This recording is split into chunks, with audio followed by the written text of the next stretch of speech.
So I think I'm going to try and do another maple back scratcher. I'm going to use the final piece of the cabinet frame that I got that someone was throwing out. The one that I had done the test rounds on. I think I can make a handle out of this piece. It'll be a little bit smaller, but I think it should be fine. And then I had one more piece of maple scrap that I got from Steve when he moved. And so I cut that into chunks. And I think if we put it such that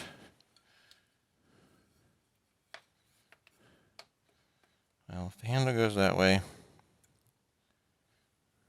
kind of like that, I think that'll work. Because there is a crack in this, but having this part down, that's going to get notched out for where the handle fits. And then the crack only extends in this far, and a lot of the rest of that is going to get carved out for when I do the curve for the handle. And if I put the other piece of the crack on the back side, that part's going to get carved off when I do the rounding. So rounding off this side. So yeah, I think it's going to work. We'll see how it goes. We're going to try it anyway. So here I'm trimming up and cleaning up the maple block after I glued it up with the Titebond 3. That'll get all the sides and such square. Later I decide to fill in all the cracks with super glue to make that solid, but for now I just squared it up. And then I decided to cut that handle piece into multiple places or multiple chunks, and it rose up a bit, but it worked. And now I'm cutting the other side because I realized that if I trim it the right way I can have a thicker handle. So that should all be good. And then I glued that up with Titebond 3, and here I'm running it a bunch through the drum sander to get it all cleaned up. The one weird thing about this, because of the way it was cut or the way the board was, the handle's a little bit curved, so that took a little bit of playing around to get to work, but eventually I got all the sides cleaned up and it was nice and square, so that worked. Then here's cleaning up the head piece after I had put super glue in all the cracks, because that of course came out on the surface, so I just square it up again. And then I realize it's way too tall. I need it shorter, so I'm just gonna run it through the bandsaw to make it shorter. And that worked pretty well. And that's now the right height. So that all worked. Now here I'm doing a test cut to figure out the slot for the head. And again, this time I'm doing it such that you take into account the width of the saw blade so that it actually fits exactly, and my math worked much better. So the test piece worked great, so now I'm running it through the actual piece using the same numbers as I did for the test piece. And so far so good. And oh look, it fits tight enough that it's friction fit. Now I'm doing with the trim router and a roundover bit, I'm cleaning off the handle. The one side is using like a 1/2 inch roundover, and the other side is the 1/4 inch roundover. So that way the back side, there's more of the fancy maple that shows. All right, well, that worked much better and much more cleanly. First I did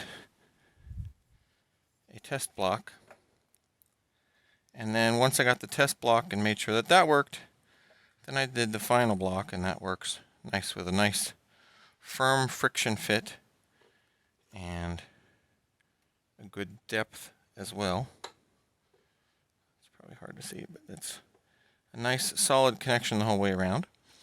So basically, for all the people who do like numbers, I don't know how many, but for those people that do, the width of the block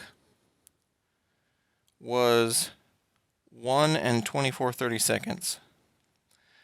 The width of the handle was 22/32. So then that breaks down to have a 17/32 on each side. We'll center it nicely. But the thing that threw me off that I forgot to keep in mind last time was, due to the way the saw works for the guide, if on the right hand side you put 1730 seconds, what that means is between the blade and the fence, you're going to have a 1730 seconds slot. So that works fine for this side. You can cut that one just fine and get 1730 seconds. But if you want the distance between this edge and the other edge, then you need to subtract the width of the blade. So it's, in this case, it would be 1730 seconds and 2230 seconds, but we want minus the width of the blade because you want the blade on this side of the cut. So once I did that, that gave me 1 and 3/30 seconds is where this cut should be made. So this cut you make with the right hand side at 1730 seconds, and then you bump it over to 1 and 3/30 seconds and make this cut, and then you just move it back to clear out the center, and that way worked. What I was forgetting before, last time when I was having problems with those last two, is I forgot to subtract the width of the blade. I kept reducing it, but I was reducing it by guesswork versus by math, and when you're trying to get a friction fit, math wins over guesswork. So that is good. Next, I will go ahead and glue that up, and then once that dries, well, I guess what I can do before then, mark on here where the handle should go, and then I could run this through the router, or run a router along it to round off the corners. That way, the corners are rounded off up to about here, and that'll be easier to then blend from here up into the handle part, or the head portion. So yeah, before I glue it, I'm going to do that with the router. I don't know that that's worth videoing, but because you saw in the last one where I videoed this, but who knows, I may end up doing it just because. So that's the next step. Round off the corners and then glue this on. So here I'm cutting the shape of the head on my small bandsaw. I actually really like this bandsaw for this. It works really well.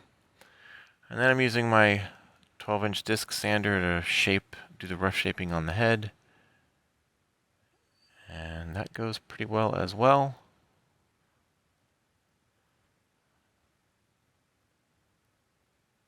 And then that's all good. Then I'm drilling the hole in the handle.